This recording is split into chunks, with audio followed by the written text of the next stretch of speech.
namazı, orucu, həcci, ümrəni, zikri, Quran oxumağı ələ salanlar hamısı bura aid olur. Bu da çox təhlükəlidir. Və həmçinin dini istehza edənlər, kinolar çəkərək, seriallar və yaxud tamaşalarla istehza edənlər də bura aiddir. Və ona görə belə bir hərəkət edənlər Allahdan qorxmalı. Allah Teala onları hədələmişdir.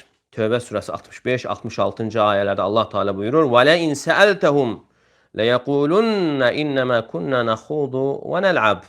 Onlardan soruşsan bu barədə deyəcəklər ki, biz sadəcə zarafatlaşır və əylənirdik. Və Allah Teala buyurur ki, "Qul əbillahi və ayatihi və rasulihi kuntum təstəhziun." De ki, Allaha, Allahın ayələrinə, Allahın Rasuluna mı istehza edirsiniz?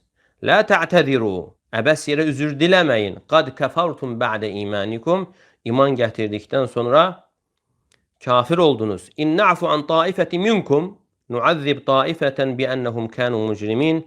Sizdən bir dəstəsini bağışlasaq da bir dəstəsinə əzab verəcəyik, çünki onlar mücrim, günahkar, cinayətkar kimsələrdir.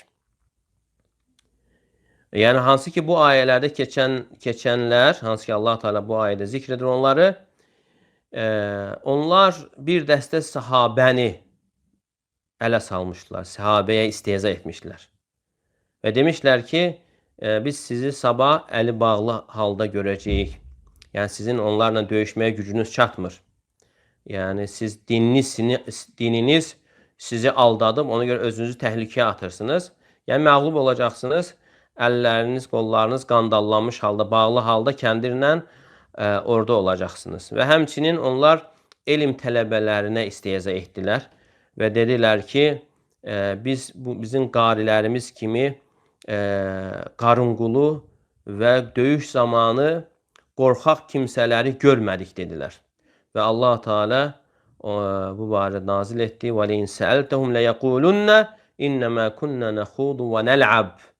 Onlardan soruşsan deyəcəklər ki, biz zarafatlaşır və əylənirdik.